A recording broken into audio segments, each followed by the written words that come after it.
지난 7월 20일 전국 각지에서 보낸 수백 개의 근조화환이 서울의 한 초등학교를 에워쌌습니다.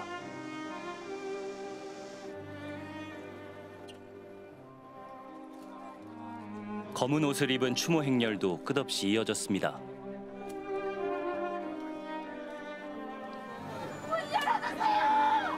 아니 이거 누가 못하게 한 거야 지금? 판단된 게 없어. 판단된 게 없어.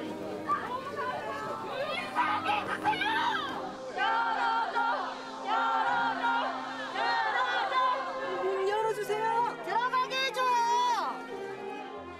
학교의 요청에 따라 경찰이 진입을 막은 겁니다. 이 과정에서 실랑이가 벌어졌습니다. 어디다가 혼나라는 거예요? 지금 선생님은 여기서 돌아가셨는데 저희 길거리다가 혼나라는 거 어디다 하라는 거예요? 조용히 일단 조용히 저희는 혼나하고 갈 거야. 2시간 뒤 학교가 문을 열었습니다.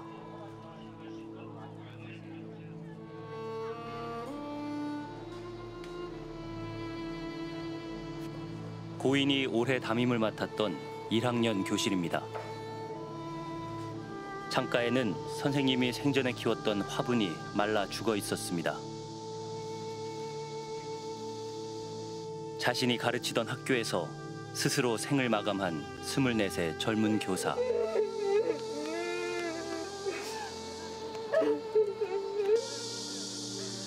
동료 교사들은 눈물을 감추지 못했습니다. 안타까운 마음을 했고요. 일단은 젊은 선생님이 지금 교직 생활을 시작한 지 얼마 안 됐는데 정말 얼마나 무섭고 외롭고 심담하고 싶고 이 선생님이 왜 여기에 와서 그런 선택을 했을까라는 그 물음 앞에 정말 다시 한번 생각해 봐야 된다고 생각합니다. 본인이 죽을 수밖에 없었으니까 그 장소를 학교를 택했다는 것 자체가 하나의 유언이 아닌가.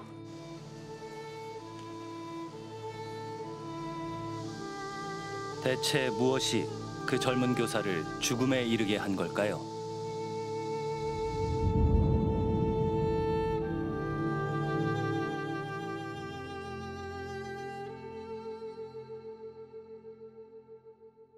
교사인 어머니를 보면서 어릴 때부터 교직 생활을 꿈꿨던 박 선생님. 그를 가르쳤던 교대 교수들은 제자의 안타까운 죽음을 애도하며 진상규명을 촉구했습니다. 그중에서도 대학 4년 내내 고인을 가까이서 지켜봤던 지도교수는 그 충격이 이루 말할 수 없이 큽니다. 시간이 좀 많이 지났는데 거의 잠을 못 자요. 생각이 많이 나고 또 한편으로는 죄책감이 굉장히 많이 들어요. 내가 제 제자지만 그런 가르치면서 그런 생각도 들었어요. 내가 스님의 제자면 행복할 것 같다. 얘는 진짜 좀 천직이겠다. 교직이. 이 친구가 현장에 가서 얼마나 많은 아이들을 또 행복하게 만들어줄 수 있을까.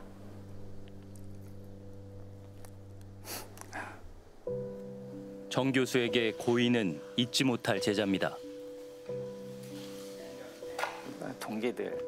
늘 맨 앞자리에 앉아 강의를 경청하던 모습에 큰 힘을 얻었습니다. 사진이어가지고 선생님은 여기 나와요.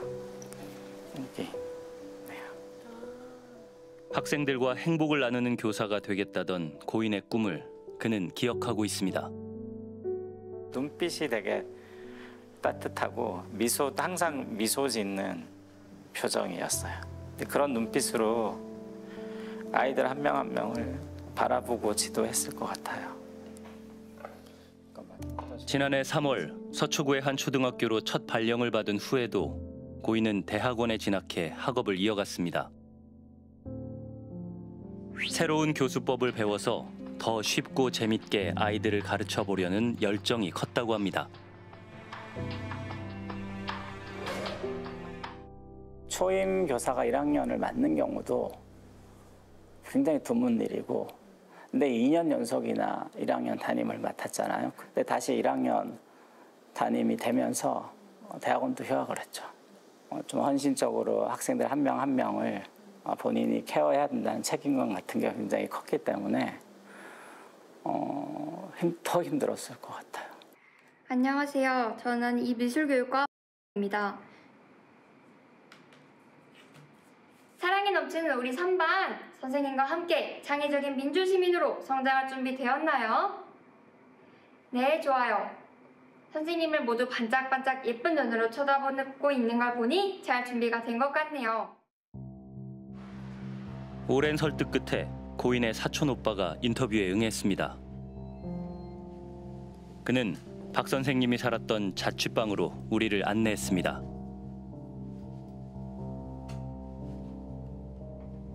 제가 사용하는 방인데 네. 제가 그 이유는 조사나 이런 거 제가 할 때 네. 잠깐 이용하고 있습니다. 방에는 제자들이 준 편지들이 소중히 보관돼 있었습니다. 유족은 처음에 경찰의 말을 듣고 빈소도 차리지 않은 채 서둘러 장례를 치렀다고 합니다. 그러니까 이런 거 외부 알려줘봤자 좋을 게 없다. 개인사니까 경찰들도 뭐 모든 사람 조사했을 때 뭐 개인사라고 얘기를 했고 약식으로만 다 조사라고 돌려보냈더라고요. 되게 빨리 종교를 지으려고 하는 느낌이었어요. 나라도 좀 정신을 차려서 좀 조사를 해야겠다. 이후 박 선생님이 남긴 학급 일지와 일기장 등 모든 기록을 살펴본 유족. 하루하루가 고통이었습니다. 그러던 와중에 동료 교사의 제보도 이어졌습니다.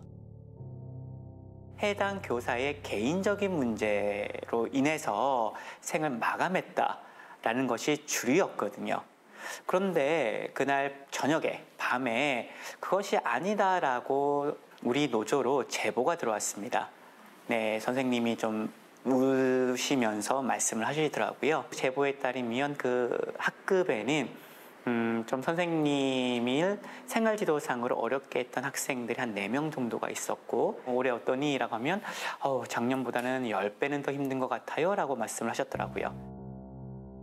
제보와 기록을 종합해보면 박 선생님이 담임을 맡은 반 26명 중 생활지도가 어려운 학생들이 상당했습니다. 그중 한 학생은 친구를 때리고 욕을 하며 많게는 하루 5번씩 갈등을 일으켰습니다.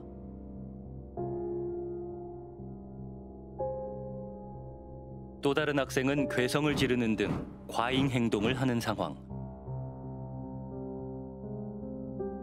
상태가 심각한 2명 외에도 문제 행동을 하는 학생들이 더 있었고 박 선생님은 지도에 고민이 많았습니다.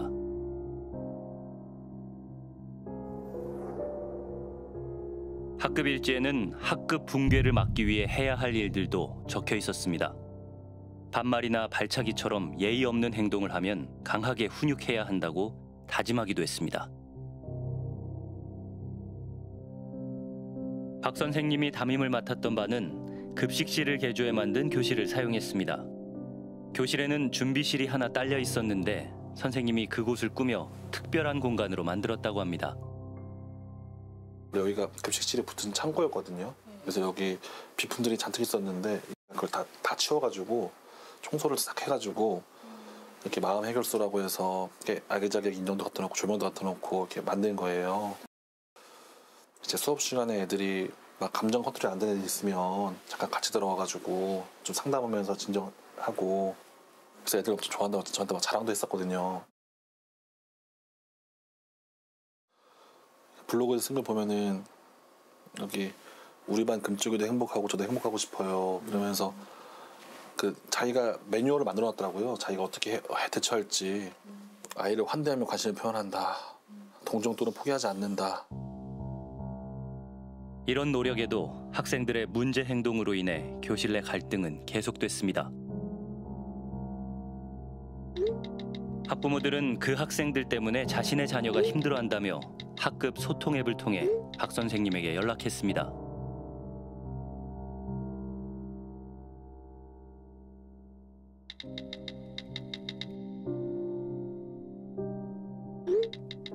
신고까지는 하고 싶지 않습니다만 엄밀히 학교 폭력에 해당되는 사안이긴 한 것 같습니다. 자기를 놀린다고 학교 가기 싫다고 얘기하기도 하더라고요. 그 친구 때문에 스트레스를 받아 학교 가기 싫다고까지 합니다. 박 선생님은 반 전체 26명의 학부모 중 10명으로부터 아이가 놀림이나 폭행을 당하고 있으니 살펴달라는 요구를 받았습니다. 그때마다 고인은 살피지 못했다, 송구스럽다는 말을 반복해야 했습니다. 박 선생님의 사망 5일 전 사고가 터졌습니다. B 학생이 A 학생의 가방을 연필로 찌르자 그만하라며 실랑이를 하다가 A 학생의 이마가 긁힌 겁니다. A 학생은 이마에 상처가 생겼습니다. 박 선생님은 그날 오후 내내 연필 사건을 중재하느라 양측 부모님과 수차례 연락을 주고받으며 큰 어려움을 겪었습니다. 선생님 수업 중에 발생한 일인데 어떻게 교사가 그걸 모르냐라고 굉장히 많이 화를 냈다고 고인 선생님께서 동료 교사에게 당시 말을 했었다고 합니다. 가해 학부모는 그날 밤 9시 박 선생님의 휴대폰으로 장문의 문자를 보냈습니다. 밤 9시가 넘어서 선생님의 핸드폰 번호로요. 1번, 2번, 3번, 4번 이렇게 항목을 들어 이 4가지 사항에 대해서 가해 학생이 억울하다. 이렇게 항의한 문자까지 보냈습니다. 가해 학부모는 다음 날 오전 수업이 한창인 시간에 박 선생님에게 메시지를 보냈습니다. 아이 얘기를 들으니 억울한 면이 있다며 사실 확인을 해달라는 겁니다. 이후 피해 학생 학부모가 메시지로 상황이 이상하게 돌아가는 것 같다며 오후 2시에 만남을 요청했습니다.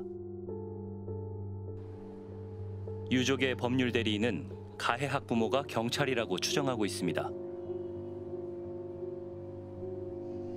5월 19일에 선생님에게 하이톡으로 누구도 경찰에 같이 있다는 취지의 말을 한 것으로 보아서 자신이 경찰이라는 것을 확실하지 않지만 알리지 않았나. 그러니까 해당 학부모가 경찰로 보인다는 말씀이시죠? 네, 경찰로 보이는 것뿐만 아니라 선생님도 경찰임을 인지하고 있었고 그 상황에서 7월 12일에 이 가해 학생의 부모가 사실관계 확인이 필요하다. 네. 내 아이의 평판이 걱정된다. 라고 계속 압박을 했던 것으로 저는 느껴졌습니다. 양측 학부모와 만난 뒤 박 선생님이 어머니에게 보낸 메시지. 너무 힘들다는 한마디였습니다. 그날 선생님의 일기장엔 고통스러운 심경이 쓰여 있습니다. 나는 최선을 다했다. 원래 삶이란 종이장 같은 것. 그날 2시에 선생님들끼리 원래 끝나고 회의를 한대요. 그래서 수업 내용도 공유하고 다음 수업 뭐 하냐 서로 그런 거 하는데 오늘 몸이 안 좋아서 먼저 들어가 볼게라고 했대요. 7월 17일 오후 박 선생님은 자신의 교실로 돌아갔습니다. 그리고 평소와 다름없이 업무를 처리했습니다.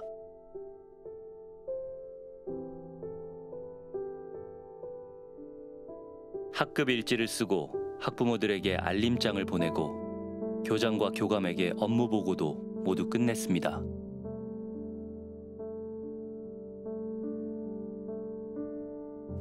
그리곤 교실에 붙어있는 준비실로 향했습니다.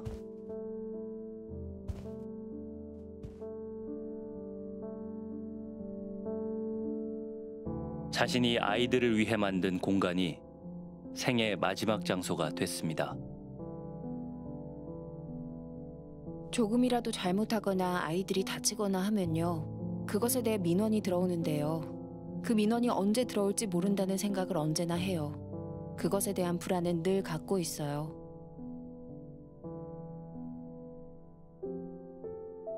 아침에 학교에 오면 뭔가 두렵다. 가슴이 꽉 막힌 기분이다. 숨이 깊게 안 쉬어진다.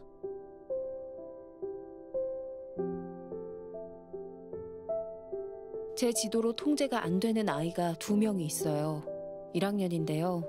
저한테 소리 지르고요. 반말을 하고요. 색칠을 하다 조금이라도 삐져나가면 울어요. 초반에는 무력해지고 무가치해졌는데 요즘에는 그러려니 하게 되는 것 같아요.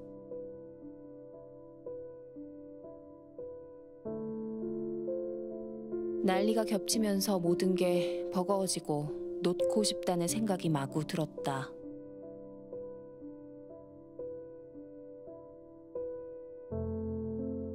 학교에서 일하다가 눈물이 난 적이 있었고 퇴근하고 집에서 운 적도 있었어요. 왜 울었는지 알 것 같아요. 최근에 살이 빠졌어요. 학부모와의 관계, 반 아이들로부터 오는 무력감, 이런 게 있어요.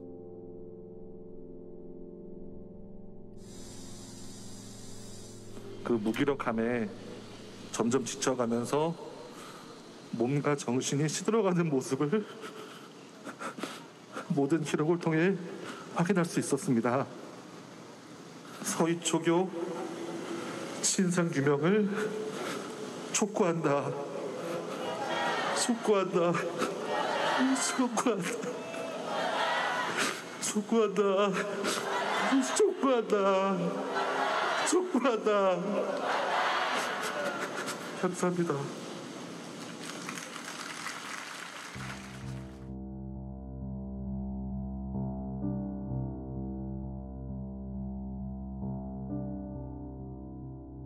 박 선생님은 올해 1학기 동안 학교 측에 8번의 상담을 요청했습니다.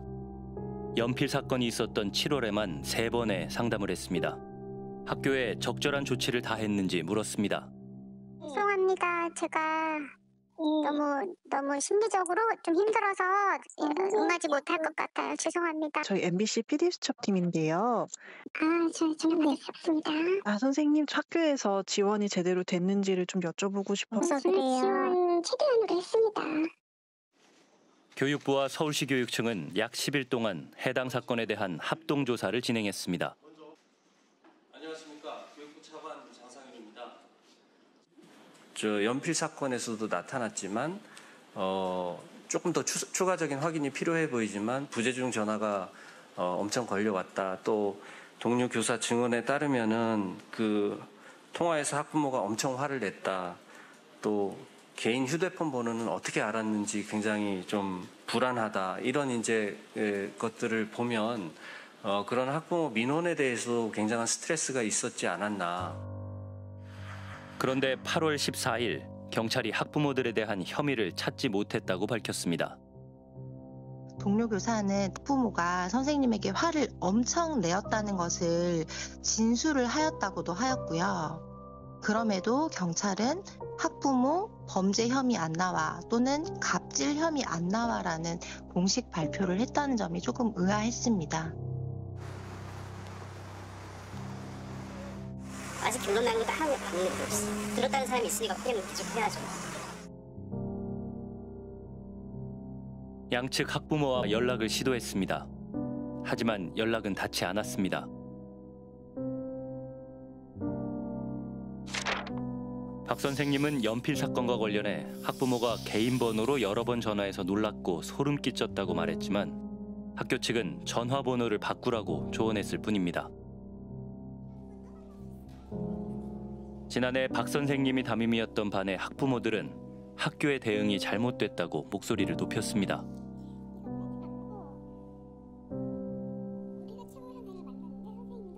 그 잘못된 민원이 왔을 때 그 학부모에게 잘못된 행동임을 인지를 시켜야 되는데 그냥 전화번호 바꾸세요. 그런 대처가 선생님을 너무 보호를 못 해드리는 것 같아서 너무 죄송했어요. 같이 막 화가 오르었어요. 서로 막 소리를 내면서 오는데 애가 그러는 거예요. 엄마 방학 3일 남았잖아. 3일만 견디면 선생님 쉴 수 있잖아. 그러면서 막 우는데 진짜 그 3일이 버티기 힘들 정도로 너무 괴로우셨구나. 학교 생활이 서투른 1학년 아이들을 하나하나 세심하게 배려해줬다는 박 선생님.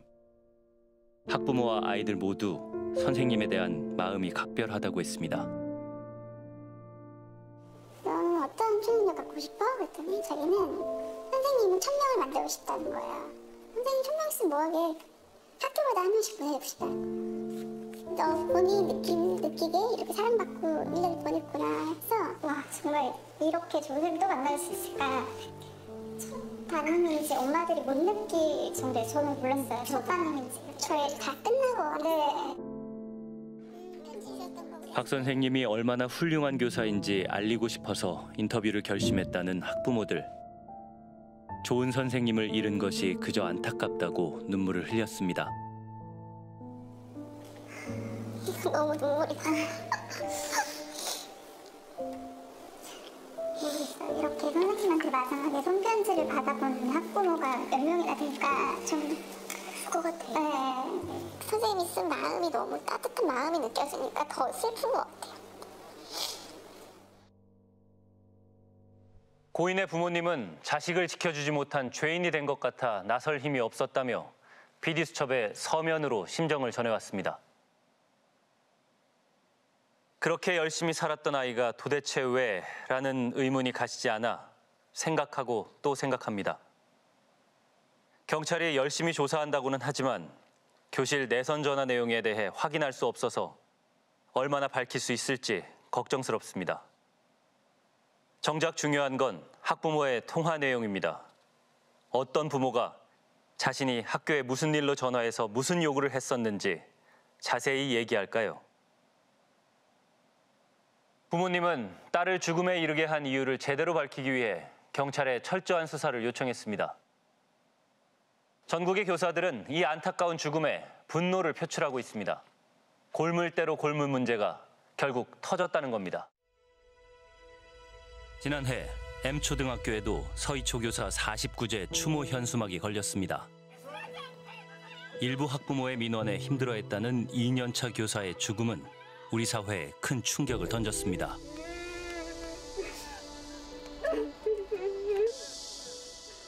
공교육 정상화의 염원이 담겼던 추모 현수막.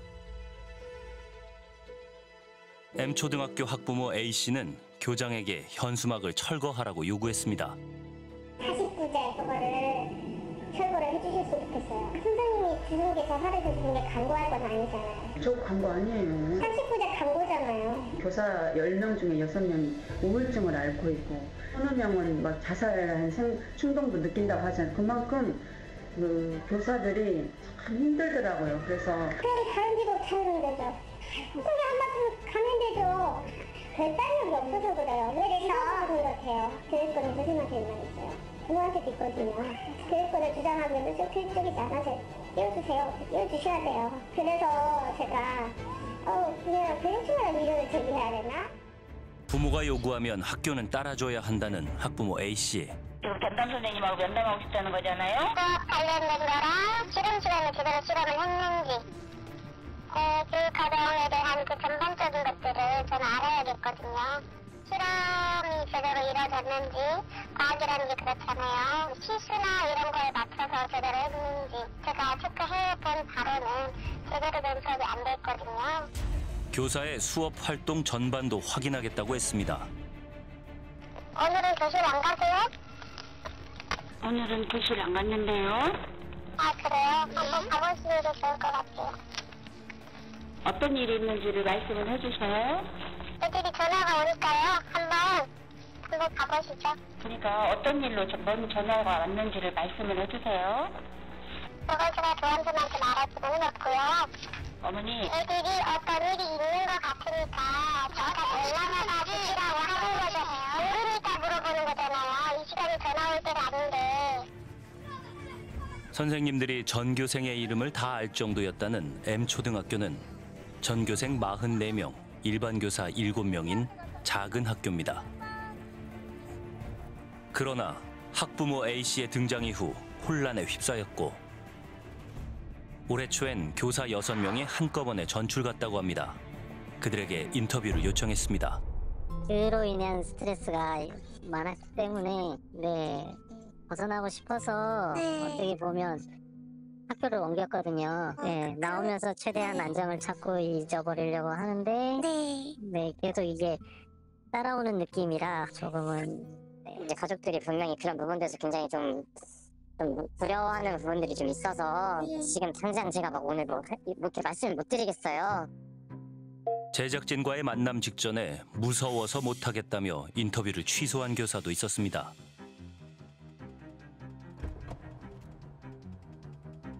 학부모 A씨의 차가 학교에 나타나면 선생님들은 긴장감을 넘어 공포감마저 들었다고 했습니다. 해당 학교 선생님이 학번이 무엇인지를 미리 학부모님이 파악하고 선생님 땡땡 학번 아니십니까? 라고 하는 부분도 이제 이미 개인정보를 다 파악하고 오신 거죠. 심지어 배우자의 근무지가 어디인지를 알고 있고 이름도 알고 있고 또 그 근무지에서 받고 있는 평까지 초면에 이렇게 얘기하면서 너에 대해서 모든 걸 알고 있어 라고 하는 그런 개인정보를 줄줄이 늘어놓고 이건 명확한 그 교사의 교권 침해 아니냐라고 하는 부분들을 전교조에 문의한 적이 있습니다. 5학년인 학부모 A씨의 자녀. 첫 번째 담임교사가 학부모 민원에 고통을 호소하며 물러난 뒤 기간제 교사와 강사 등이 1, 2주씩 임시 담임을 맡아왔고 이제 7번째 선생님을 찾아야 하는데 지원자가 없는 상황입니다. 학생들은 이 혼란에서 어떻게 지내고 있을까? 요즘 이 5학년이 요즘 어떻게 지내는지에 대해서 뭐 편하게 좀 얘기해 줄 사람 있을까요? 쌤이 좀 많이 바뀌기도 하고. 얼마나 좀 선생님들이 바뀌셨어요 지금? 3-4번? 아니야 6번 넘게 바뀌었어. 뭐지? 체육쌤. 체육 선생님이었던 것 같아요. 임병주 쌤은 전에 쌤이라고 그 쌤이 있었어요. 안타깝게도 학생들은 6명 담임 선생님의 이름을 순서대로 말하는 것을 헷갈릴 정도였습니다. 저 자꾸 바뀌니까 어때요? 진도를 좀 늦어요. 계속 안 나. 선생님이랑 수업하는 그게 많이 바뀌어가지고 진도도 잘 안 나가요. 진도가 자꾸 안 나가는군요. 다르니까. 보통 학생들은 진도 걱정은 별로 안 하고 선생님들이 걱정하시는데 여기 반은 학생들도 진도 걱정이 좀 되나 봐요? 네. 선생님 교육 바뀌니까 표시를 해놔도 한 곳이 있고 안 한 곳이는 진도가 바뀌기도 해요. 2022년도에는 정말 여기가 인기 학교였는데 여기 다 좋은 학교니까 잘 갔다 그런 소리를 들었는데 불과 2년 만에 아무도 안 가려고 해서 이렇게 모든 선생님들이 다 떠나고 하니까 진짜 교육과정이 정상적으로 운영되기가 너무도 어렵다는 걸. 학부모 A씨를 만나봐야 했습니다. 저희는 사실 학부모님들의 이야기를 듣고 싶은 거죠. 지난 10월 25일 학부모 A씨와 같은 반 학부모 B씨가 취재 요청에 응했습니다. 두 학부모의 민원에 고통스럽다는 학교 측 주장에 어떤 입장일까? 보통 일반 사람들이 우리가 생활을 하다 보면 일상적으로 있는 일이고요. 우리 사무소에 가면 뭐 주민등록증 발급해주세요. 등본 발급해주세요. 이것도 다 민원인 거죠. 지금 그 학교 주상대로 얘기를 한다고 하면요. 본인이 질문받고 싶지 않은 것에 대해서 질문을 받으면 본인이 되게 불안하시고 그걸로 인해서 스트레스를 받으신 것 같아요. 근데 그게 불편하시면 이게 교권 침해가 되냐는 거죠. 그 정도 사안들이었다는 말씀이시죠? 그런 좀 상황이 된 것 같아요. 그러니까 그 정도 사안에 대해 선생님들께서 이제 이렇게 예민하신 것 같은 거예요. 예민한 게 아니라 그냥 악성 소통을 만들려고. 그래서 저는 지난해부터 학부모 A, B 씨의 지속적인 민원으로 혼란스러웠다는 M초등학교. 두 학부모의 자녀들은 4학년이었습니다. 특히 학부모 A씨는 학교로서 납득하기 어려운 민원을 거듭 제기하는 경우가 적지 않았다고 합니다. 지난해 11월 학부모 A씨는 방과 후 강사가 부적절한 말을 했다며 문제 삼았습니다. 담임교사에게 항의성 문자를 보내 가해자는 반드시 반성해야 한다고도 했습니다. 뭔 닥쳐라 뭐 이런 거친 소리 했다고 하는데 그런데 담임 선생님은 정말 전수조사를 한 거예요. 그 과목을 듣는 모든 아이를 조사를 했어요. 아무도 닥쳐라 하는 소리를 들은 애도 없고 또 그 집 자녀는 기억 안 난다 이렇게 말해요. 학교 측의 전수조사 결과에도 불구하고 학부모 A씨는 교장과 면담을 요구했습니다. 여러 번 닥쳐라라고 하셨어요. 정말 여러 번. 이 사람이 있으면 표현력이나 이런 어휘들을 보면 이 사람이 어느 정도 수준인지 알잖아요. 뉴스포츠는 불만이 하나도 없어요. 그렇게 만족도가 높아요. 희망조사를 했더니 이렇게 만족도 조사가. 그럼 교육청에 민원을 제기해야겠죠. 어떻게? 교사 교체해달라고. 교감의 교무수첩 24년 1월 기록에 따르면 학부모 A씨는 심지어 자녀의 지각, 조퇴 기록 삭제를 요구했다고도 합니다. 지각 조퇴를 정확하게 기록하고 하는 것은 선생님의 그런 고유의 권한이면서 의무인데 지각을 없애달라고 요구했다지만 실제로 지각하지 않았는데 지각이 된 부분들이 있으니까 그걸 고쳐달라고 얘기하시는 건가요? 그렇게 얘기한 사실이요. 사실이 없다고요? 4학년 2학기 생활통지표가 배부된 뒤엔 체육, 과학 2학기 평가가 1학기 평가보다 낮다며 정정을 요청했습니다. 그래서 문의를 드렸는데 인원 제기하라고 하니까 그대로 이제 그렇게 했어요. 그랬더니 종이 한 장을 줍니다. 교감 선생님 갑자기 쓰래요. 그러니까 손편지로. 그래서 이렇게 막 그냥 두서지 쓰다 보니까 과학하고 체육만 쓰기가 그런 거예요. 왜냐면 그렇게 과학하고 체육 선생님이 서운해하실 거잖아요. 학부모 A씨의 자필 요청서입니다. 자녀의 4학년 2학기 대부분 과목의 평가에 대해 문제를 제기하고 있습니다. 음악과 미술은 재평가를, 과학과 체육은 1학기보다 2학기 성적이 낮으니 정정 혹은 재검토를, 수학은 2학기 기준이 높아졌다는 설명을 통지표에 기록해달라고 했습니다. 학부모 A씨와 인터뷰에 동석한 학부모 B씨. B씨의 자녀는 A씨의 자녀에 뒤이어 지난해 4학년 초 M초등학교로 전학 왔습니다. 그런데 지난해 8월 이전 학교에서의 1학년과 3학년 종합 행동발달 상황 기록을 정정해달라고 요구했다는 학부모 B씨. 자신의 생각과 다르게 기록됐다는 게 이유였다고 합니다. 생활기록부를 정정해달라고 하는 이유가 뭐냐라고 물으니 좋지 않은 내용이 적혀 있으면 나중에 커서 좋은데 취직을 못한다고 했다고 한다. 근데 저도 몰랐는데 인권 조항인가 거기 보면요. 부모가 보지 못하는 거는 전혀 없고 학생에게 나쁜 기록을 남겨서는 안 된다는 아무튼 그런 문구가 있어요. 그러면은 생활기록부에 부정적인 말이 담겨져 있었다는 뜻인가요? 아니요, 그런 얘기가 하는 게 아니라 학교 생활기록부에 반드시 좋은 말만 적어줘라 하는 그런 것도 없거든요. 그대로 일단은 사실관계를 적는 게 기본입니다.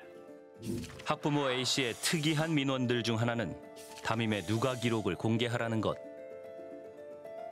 누가 기록이란 학생의 개별 행동, 학생들 간의 분쟁 등 세세한 내용을 담임교사가 기록한 것을 말합니다. 생활기록부 작성의 토대가 되지만 작성자인 교사만 볼 수 있습니다. 그것들은 어떻게 보면 개인 수기에 가까워요. 그걸 무분별하게 또 공유하게 되면 그걸 가지고 또 우리 아이를 왜 이렇게 괜찮은 애인데 정상적인 애인데 불편하게 그렇게 기록하고 이게 기록에 남는 거 아니냐는 그런 오해 소지도 있을 수 있죠. 그런 거를 만약에 공개한다면 선생님의 고유 권한이 위축되어서 다음에도 이러는 것이 첫 선례가 돼버리면 그러면 선생님이 누가 객관적으로 누가 기록을 작성하겠습니까? 지난해 11월 학부모 A씨는 자녀의 치료를 위해 의료진이 요청했다며 누가 기록 공개 민원을 잇따라 제기했습니다. 난감했던 학교 측은 담임교사가 직접 의사를 만나거나 의견서를 써주는 등의 대안을 제시했습니다. 의사가 원하는 자료인데 공개를 안 하는 거예요. 법원에서 공개하라고 하는 하루도 있어요. 그러니까 이 아이를 치료를 목적으로 객관적으로 바라볼 수 있는 자료가 필요하다는 거죠. 의사 선생님이 이런 것이 필요하다 그런 걸 한번 좀 가져오시면 또 안 될까요? 그럼 제가 가서 교수님한테 그냥 문제는 끊어줄까요?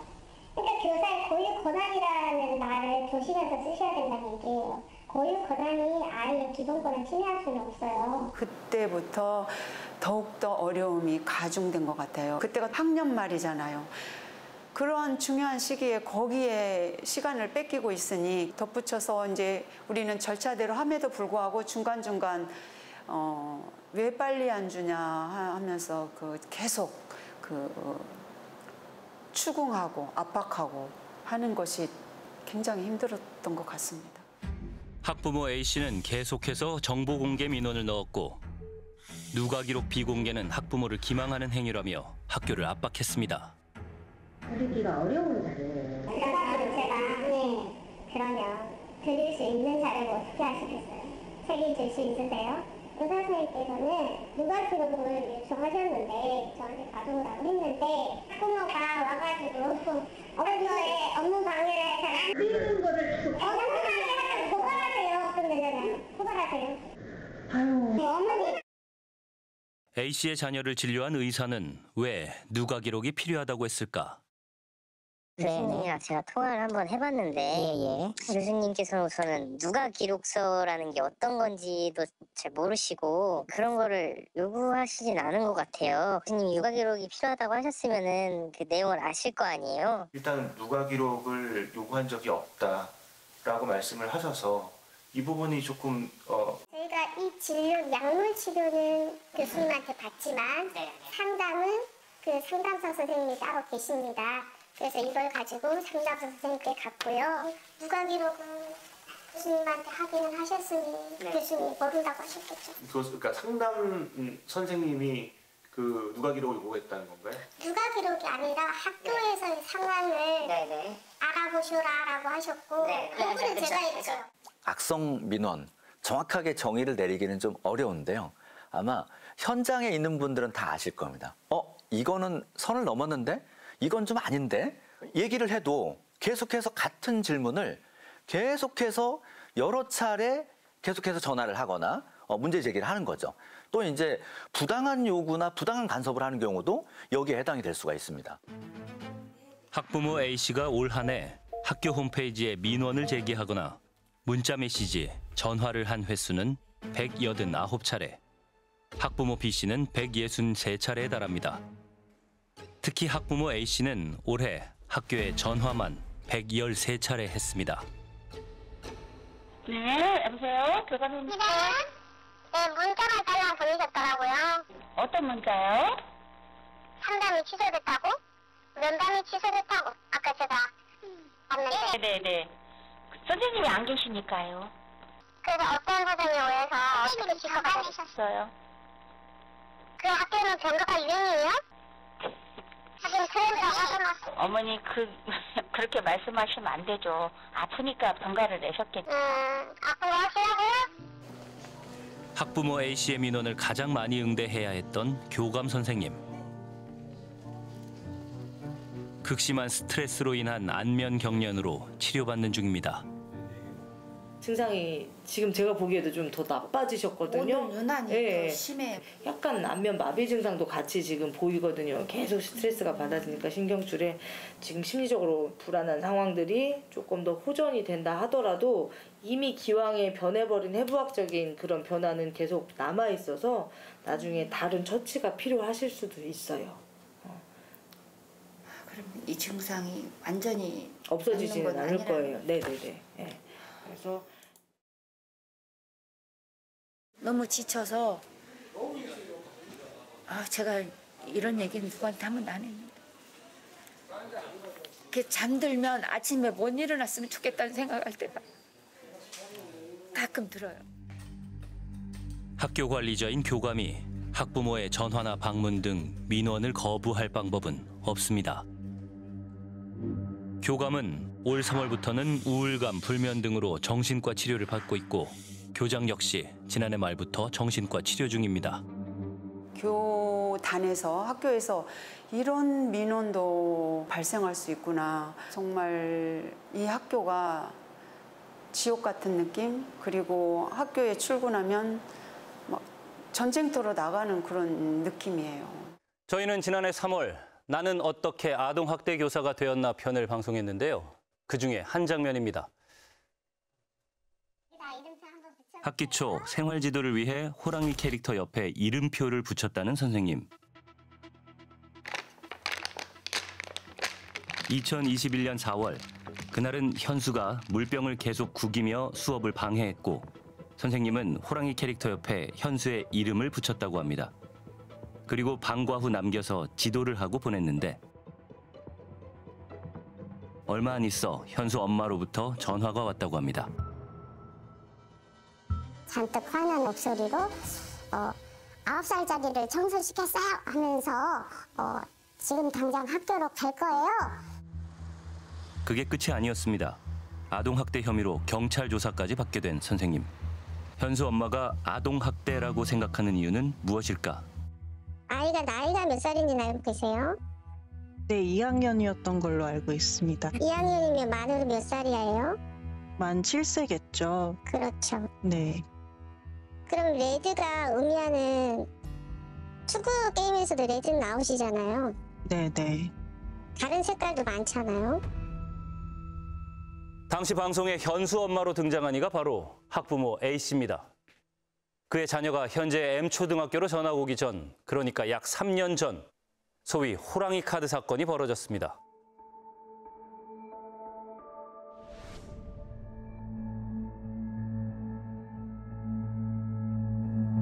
학부모 A씨는 21년 7월 경찰에 선생님을 아동학대 혐의로 고소했습니다. 이 과정에서 선생님은 경찰은 물론 시청, 아동보호전문센터의 조사를 각각 받아야 했습니다. 22년 4월 전주지검은 일부 기소유예 처분을 내렸는데 레드카드가 있는 곳에 아동의 이름표를 붙이고 수업 후 약 14분 동안 교실 청소를 시킨 것이 정서적 학대 행위일 가능성이 있다고 판단한 겁니다. 그러나 이에 대해서 헌법재판소는 교육적 목적으로 이루어지는 정상적인 훈육의 일환으로 볼 여지가 있다며 교사에 대한 검찰의 기소유예 처분을 취소하라고 했습니다. 학부모 A씨는 검찰의 취소 처분에 항고했지만 기각됐고 법원에 재정 신청을 낸 상황입니다. 그리고 21년 7월 Y초등학교 교권보호위원회가 학부모 A씨가 교권을 침해했다고 결정하자 A씨는 그 처분을 취소해달라는 소송을 제기했습니다. 그러나 23년 9월 대법원은 학부모 A씨가 교사의 개선 노력 제안을 거부하며 여러 차례 담임 교체를 요구했고 부적절한 말과 행동을 했다는 점을 지적하면서 A씨의 주장을 받아들이지 않았습니다. 이외에도 학부모 A씨는 해당 교사의 교권보호위원회 증언을 문제 삼아서 명예훼손으로 고소하는 등 이렇게 수많은 고소와 소송을 잇따라 제기했습니다. 지난 24년 4월에는 이혜숙 선생님과 도교육감을 상대로 3,500만 원을 배상하라는 민사소송을 제기하기도 했습니다. 호랑이 카드 사건 3년 6개월이 지났습니다. 선생님은 이렇게 지금까지도 경찰서와 법원을 오가며 조사와 재판을 받고 있습니다. PD수첩 제작진이 최근 선생님을 다시 만난 곳도 경찰서였습니다.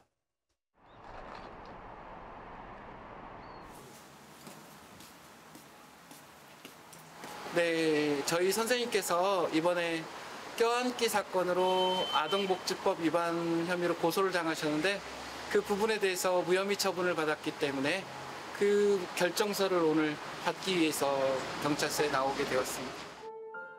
일명 껴안기 사건이란 지난 2021년 9월 3일에 있었던 일입니다.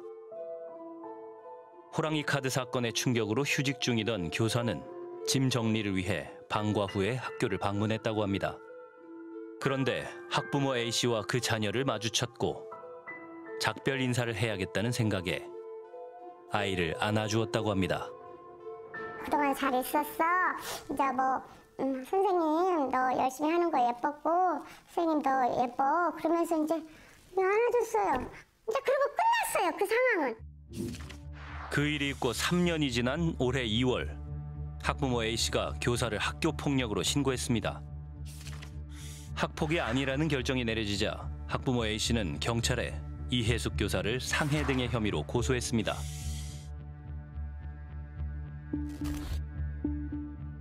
이 껴안기 사건에 대해 지난 10월 3일 경찰의 무혐의 처분 결정이 내려진 겁니다. 저도 사실은 사건 대응 하나 끝나서 무혐의 받아내면 이제는 끝나겠지. 이제는 끝나겠지라고 생각하면 또 형사소송 것이고 또 학폭 것이고 도의회 국민신문고에 뭐 있는 대로 다 문제를 제기하시기 때문에 변호사인 저도 살기가 힘들 정도인데 저도 밤에 잠이 안 와요. 남들은 한 번도 안 가는 경찰서를 저는 7번을 가서 조사를 받고 진짜 너무너무 힘들어요. 아파트 옥상을 쳐다볼 때가 있었어요. 저기서 떨어지면 죽는데 막 그런 생각도 들고 저도 뭐 죽고 싶은 마음이 왜 없었겠어요. 죽으면 다 끝나는데. 호랑이 카드 선생님에 대한 잇따른 소송. 학부모 A씨에게 이유를 물어봤습니다.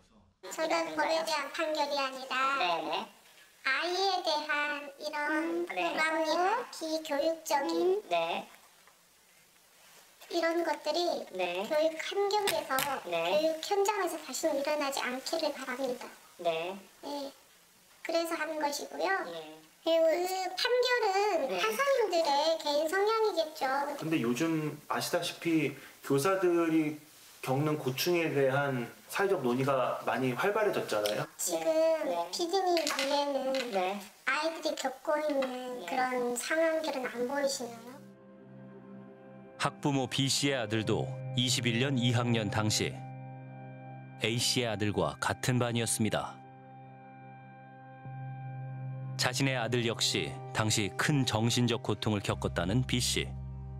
B씨 역시 지난해 말 선생님을 호랑이 카드 사용 등의 아동학대 혐의로 고소했습니다. 이게 시간이 얼마나 걸릴지 모르겠어요. 누가 그러죠. 뭐더러 그렇게 돈을 많이 들어서 그런 거를 해? 이게 밝혀져야 돼요. 세상에는요. 정말 밝혀져야 될 진실이 있어야 된다고 생각하거든요. 경찰은 학부모 B씨의 이혜숙 선생님 고소에 대해 혐의 없음 처분을 내렸습니다. 역시 이 사건은 검찰 항고까지 갔고 그 검찰 항고에 대해서 8월 10일 날 이번 연도 8월 10일 날 기각 결정을 받은 겁니다. 멈춰주셨으면 좋겠는데 불행하게도 고등법원에 재정 신청하셨습니다. AB 학부모의 공통적인 고소 내용은 정서적 아동학대입니다. 지난해 모 초등학교 학부모는 다른 아이에게만 상을 준 것이 정서적 아동학대라며 교사를 고소하기도 했습니다. 실제로 그래서 일부 교육청이나 일부 학교에서 상을 없앤 경우도 있습니다. 야나 너나 또는 목소리가 높았다 이런 걸 가지고도 이제 정서적 아동학대로 신고하는 경우가 있습니다.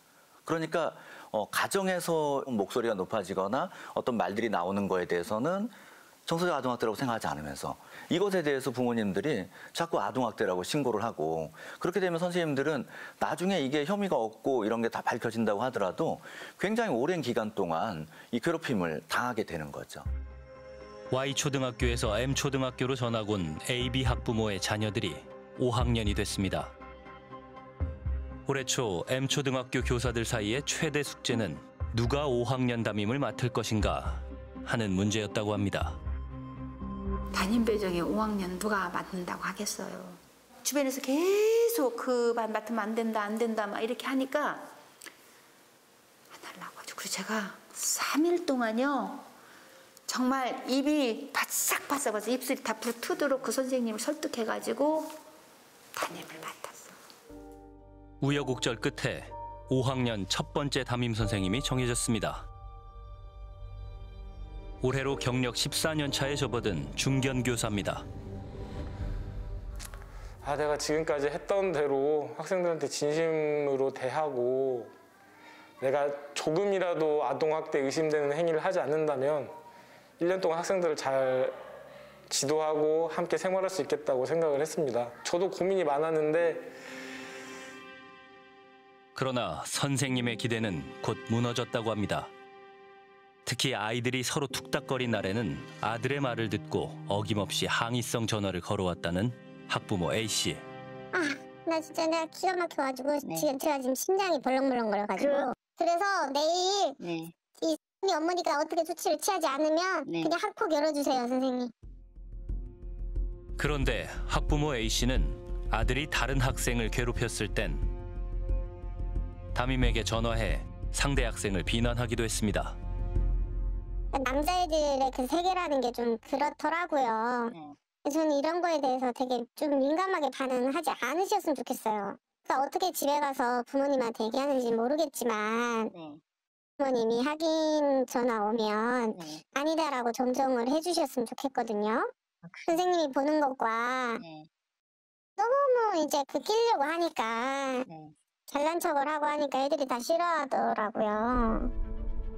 아들이 과학교사가 준 초코 과자를 먹었던 날에도 학부모 A씨는 담임에게 항의했습니다. 혹시 지금 퇴근하신 건 아니시죠? 아, 퇴근했어요. 네, 괜찮아요. 네, 좀 전에 네, 말씀하세요. OS 그걸 먹였다고 해가지고 이런 거 학교에서 이런 불량식품 안 먹여주셨으면 좋겠습니다. 불량식품까지는 아니고 근데 그 가공식품 이런 거 불량식품이죠. 저는 이거 불량식품이라고 봅니다. 저희 집에서는 이게 다 불량식품으로 분류가 되기 때문에 금지하고 있고. 14년 교사 경력 처음으로 녹음기를 샀고 자신의 수업 내용 등을 녹음했다는 선생님. 하루 교육 활동이 끝나면 그 녹음 파일을 정리하는 게 저의 일과였습니다. 그러니까 혹시라도 이 말이 아이의 뭐 정서적 아동학대에 해당되려나 이런 것들을 계속 꾸준히 하고 항상 제 머릿속에는 소리를 크게 내면 안 된다. 이 학부모가 요청한 것 중에서 큰 소리 내지 않기가 있었거든요. 아, 이 내 목소리가 혹시라도 크진 않았는지. 근데 이게 굉장한 압박감과 스트레스였습니다, 저한테는. 학부모 ABC의 연락은 끊이지 않았고 B씨는 기타 수업 시간 강사가 큰 목소리로 자녀를 지적했다며 전화하기도 했습니다. 제가 지난번에 상담했을 때 소리에 대해서 조금 예민하다라는 표현을 드렸어요. 이게 계속 기타가 아무래도 애들이 통제가 잘 선생님 수업하시는데 애들이 계속 이게 띵띵띵 소리가 나거든요. 근데 이제 그것 때문에 목소리 톤이 점점점 올라가셔서 그런 건데 어제 일 같은 경우에는 학교에서 발빠르게 잘 대처를 해주시기 바랄게요. 근데 제가 어제는 무슨 일인지 제가 알지를 못하니까 애들한테 물어보면 알겠죠. 저도 집에 있었잖아요. 네네. 저도 모르죠. 한테 물어보면 알까요? 제가? 그 반 아이들한테 다 물어보셔야 될 것 같아요. 애들한테 저것을 내라고 해도 좋고요. 5학년 애들만 이렇게 잡들이를 하는 것 같은데 저 부모 입장에서 이거 그냥 덮을 생각 없고요. 자신도 모르게 AB 학부모 자녀의 표정을 의식하게 됐다는 선생님. 제가 전 선생님들한테 이제 전달받기로는 그 두 아이의 표정이 안 좋고 그대로 집으로 돌아가면 반드시 연락이 온다. 어김없이 저한테도 똑같이 적용이 됐었던 것 같습니다. 그래서 일단 학교에서 무슨 일이 생기면 두 아이의 얼굴을 쳐다보게 되는 그런 모습 속에서 되게 교사로서의 자존감도 떨어지고요. 이게 제가 학기 초에 학부모 상담을 할 때 모든 아이들을 공정하고 제가 억울한 일이 안 생기겠다고 했는데 이 두 아이의 얼굴 먼저 쳐다보는 제 모습 속에서 약간 위선자 같다는 느낌이 들기도 했고요. 그러던 7월 2일 선생님은 A 학부모로부터 장문의 문자를 받게 됩니다. 수업 중 자신의 아들을 공개적으로 지적한 이유를 답하라며 명예훼손, 학대 의심 행위, 심각한 차별이라고도 했습니다.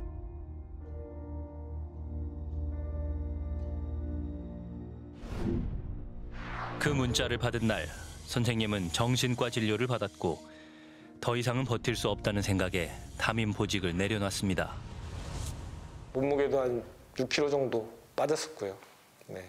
잠을 거의 잘 못 잤었습니다. 일단은 제가 자책이 굉장히 심했었습니다. 자책.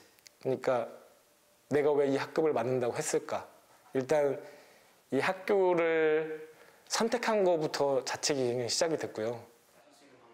학생들은 자세한 사정은 몰라도 선생님의 어려움을 어렴풋이 느끼고 있었습니다. 처음에는 좀 잘 있으시고 했는데 점점 가다 보니까 그냥 아무래도 힘든 것 같았어요. 여러분들은 좀 어떤 생각이 좀 들었어요? 무슨 일 있으시겠어요? 힘들고 많이 힘드신가 보다 이런 생각이 들어요. 네. 막 너무 슬프고 우리가 잘못한 것 같고 미안해. 그래서 피하시는 것 같기도 해요. 피하시려는 것 같기도 하고요. 네. 원래는 우리 안 보실 때 약간 고개를 이렇게 들고 다니시는데 우리 안 보실 때 고개 숙여요. 아이들이 갑작스럽게 담임 선생님과 이별하게 되고 학급의 조직이 와해되고 이러면서 아이들이 굉장히 그냥 무정부적인 무질서한 이런 상태에 들어가면서 한 학년 전체를 자기 인생에서 아주 큰 트라우마가 남는 기억으로 가지고 다니면서 학교 가기가 싫어지게 되고 어른들에 대한 신뢰도 깨지고 뭐 공부도 싫어지고 막 이런 현상까지 다 빚어서 사실 이제 내 자식만 생각해서 한 사람의 교사를 공격하는 일은 한 사람의 교사를 공격하는 게 아니라 반 전체를 공격하고 학교를 공격하는 일이 될 수도 있다. 후임으로 일주일 단기 강사가 다녀갔고 이후 3번째 담임으로 기간제 교사가 투입됐습니다. 그도 고초를 겪었습니다. 경력 2년 차의 청년 교사는 교직에 계속 몸담아야 할지 혼란스럽다고 했습니다. 사실 잘 모르겠어요. 아직도 이게 제가 가야 하는 그런 길인지. 선생님 사람이 어떻게 되세요? 임병주 선생님인데요. 애들한테 안 보라는 것 같아가지고. 어떻게 말씀하시는 거예요? 손으로 등을 치는데요. 애들한테 하면 가물어보세요. 다 그랬다고. 주로 어떤 상황일 때 그런데요? 아재가 바닥에 앉아있다가 자세가 살짝 흐트러지면 와서 등을 찌르고 간대요. 애기가 아프다네요. 그리고 말도 함부로 하시고. 애기가 아프다고 그랬어요? 예. 뭐 선생님 해주세요? 지치지 않고서요? 어제 저녁에 그 말 듣고 지금 화가 나가지고요. 자꾸 가게다 도대체 어떻게 되고 있나. 그런 거 못하게끔 하고 오늘 지금 애기 학교 안 보내려고 그랬거든요. 3시까지 해결이 안 되면 이거 경찰에 신고했습니다. 나왔다고. 처음에는 되게 놀랐죠. 이제 왜냐면 그 아이도 되게 장난을 많이 저랑 장난을 많이 친 상태고 먼저 와서 매달리고 이제 몸통박치기도 저한테 하고 그런 아이한테 이제 아이가 이제 수업 시간에도 막 뭐 이렇게 엎드려 있는다든지 이런 행위를 했을 때도 이렇게 여기 툭 찌르면서 바른 자세 이런 식으로 내가 바른 자세 이런 식으로 하거든요. 이제 그런 부분을 이제 아동학대로 이제 고소를 하겠다라는 그런 얘기를 전달받았는데 그때는 처음엔 되게 당황스럽고 조금 머리가 좀 하얘졌던 것 같아요. 자세가 흐트러진 남학생들에게만 어깨를 펴주거나 옆구리를 찔러 바른 자세를 하도록 했다는 선생님. 임병주 선생님 같은 경우는 자세가 안 좋거나 이럴 때 이제 콕콕 찔러가지고 자세도 새로 잡게 하고 그런 것들을 많이 지도하셨다고 했는데 여러분들도 그런 지도를 받은 적들이 있었어요? 일도 많이 받아봤고 많이 받아봤어요. 다 받아봤어요? 근데 그거를 할 때 여러분이 혹시 그게 아프다거나 좀 불편하다는 생각을 들었던 적은 있어요? 웃으면서 잘 들었어요. 웃으면서? 애들이 막 바닥에 누워가지고 막 웃으면서 진짜 즐거워 보여요. 그럼 그 선생님이 좀 떠나실 때는 마음이 어땠어요? 아쉬웠어요. 햇살이 담임쌤이었으면 좋겠다는데. 저희 스스로도 조금 이제 혼란이 많이 왔었던 것 같아요. 이제 이 아이가 지금 이것이 잘못된 행동인가, 뭐 다른 아이들에게 폭언을 하거나 그런 상황이 직면했을 때 내가 이 아이한테 지적을 해야 되는지 아니면 더 이상의 그런 스트레스를 민원 전화라는 그런 스트레스를 받고 싶지 않아서 이제 그런 지적을 포기해야 되는지 이런 부분들이 저를 계속 혼란스럽게 했었던 것 같아요. 지난 9월 드디어 정규 교사가 전입을 와 5학년 학급의 새로운 담임을 맡았습니다. 학생들에겐 5번째 담임 선생님. 선생님은 한 번도 싫다 하지 않고 잘 해보겠습니다 하고 이렇게 하더라고요. 그래서 굉장히 차분하니 계획적으로 잘 하시고 계셨는데 저희가 9월 5일, 6일 그러니까 담임 선생님이 담임을 맡자마자 그 주에 수학여행을 가게 됐어요. 수학여행. 또 사건이 발생했습니다. 놀이기구를 타기 위해 줄을 서 있던 중 A씨 아들이 목이 너무 마르다며 엄마에게 연락했습니다.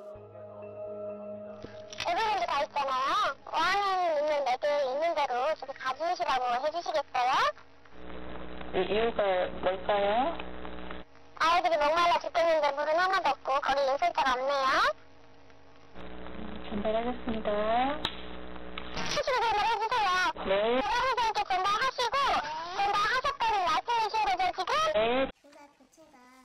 복용하는 약 때문에 입마름이 심하다는 학부모 A씨의 자녀. 왜 꼭 선생님들이 이 아이에게 물을 주기 위해서 이제 노력을 해야 하는가, 뭐 즉각적으로 대응을 해야 되는가에 대한 부분인 건데 어떻게 생각하시나요? PD님은 어떻게 생각하시나요? 제 생각이 중요하진 않아요. 아니, 중요한 것 같습니다. 제 입장에. 그런 상황이다라고 하면 어떤 심정일까요? 가방에 물을 잘 넣고 다니도록 할 것 같습니다. 물론이죠. 네. 근데 수학여행이었잖아요. 네. 그거가 없는 상황이잖아요. 학부모 A씨는 수학여행을 다녀온 후에도 이 일로 교감에게 재차 항의했습니다. 애를 물을 안 주셨더라고요. 그리고 애들 다 보는 앞에서 바쁜데 엄마한테 전화하지 말고 네가 알아서 다 먹어라. 그러면 흥미 안 사겠다면서요. 어머니 다 보는 데서 아니고 한테 조용히 말했어요. 나 목말랐니? 보는 사람이 3명이나 있었던데요. 그때 교감 선생님은 애가 어떤 상태인지 이런 거 좀 조용히 모르시잖아. 교감돼가지고. 이 물 사건과 관련해 학부모 A씨는 담임교사에게도 여러 차례 민원을 제기했습니다. 건강 상태, 주의사항을 인수인계 받았는지 물었고 전달받지 못했다고 하자 누구의 잘못인지 따져보겠다고 했습니다. 당시 학부모 A씨가 담임에게 전달한 7가지 체크사항입니다. 물을 자주 마시고 불안하면 의자를 뒤로 젖히고 스트레스를 받으면 아프다는 등의 내용이었습니다. 그리고 학교에서의 방임, 전 담임의 과실 여부, 절차적 하자가 발생한 이유를 확인하겠다고도 했습니다. 두려움을 느낀 교사는 육아휴직을 했고 지난 9월 말 5번째 담임이 떠났습니다. 6번째 담임은 3주일 계약의 임시 강사. 희한하게도 교육이 서비스가 돼버렸어요. 네, 서비스 제공자로서 교사, 네, 서비스 향유자로서, 네, 소비자로서 이제 부모가 되다 보니까 심지어는 그런 말도 한다고 해요. 아이들이 선생님, 우리 엄마 아빠가 낸 세금으로 월급 받으시죠? 그만큼의 일을 해 주셔야죠. 이런 식의 요구를 한다는. 그건 어디서 들었겠습니까?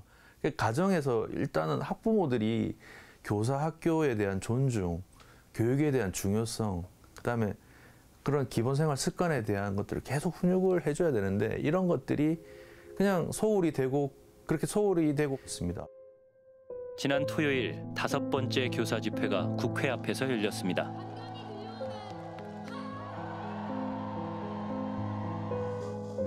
교사를 보호하기 위해 어떤 대책들이 필요한 건지 일선의 선생님들에게 직접 들어봤습니다. 그런 정확한 매뉴얼이 필요합니다. 지금 무슨 힐링 캠프를 해라, 교원 연수를 실시해라, 이런 것들은 사실 정말 보여주기식 방법일 뿐이고요. 정부와 국회 대책들이 나오고 있는데요. 사실 좀 염려가 돼요. 왜냐하면 교권 침해나 학교 폭력에 대해서 생기부기에 당황하기도 하면 학부모들이 입시 문제가 걸리기 때문에 불복하고 오히려 갈등과 혼란이 커져서 학교가 제대로 교육할 수 없게 됩니다. 민원 대응팀 그런 것은 솔직히 현장에 도움이 되지 않습니다. 악성 민원을 교육청 차원에서 대응할 수 있는 방법을 만들어 주십시오. 지난 한 달 동안 교육당국은 여러 대책을 쏟아냈고 8월 17일에는 학생생활지도에 관한 교육부 고시가 발표됐습니다. 수업 중 휴대전화 사용을 금지할 수 있고 수업을 방해하는 학생의 분리 조치도 가능해집니다. 하지만 지금 교육부의 고시에서는 정확하게 누가 분리하는지 또 누가 학부모를 소환해서 학생을 인계하는지에 대한 명확한 주체가 언급되지 않고 있습니다. 1차적으로 학교장이나 학교 교감 선생님들이 이런 분리조치된 학생들에 대한 책임 있는 좀 담당하는 사람으로서 고시에 더 들어가야 된다 이렇게 생각을 합니다. 사실 아동복지법이 개정되지 않는 이상 저희가 고시를 믿고 그런데 아이의 핸드폰을 압수하고 분리시켰더라도 아동학대로 다시 고소를 당할 수도 있는 상황입니다. 아직 저희는 변한 게 없다고 생각하고 저희는 미래를 만들어 가고 있는 것이라고 생각을 하거든요.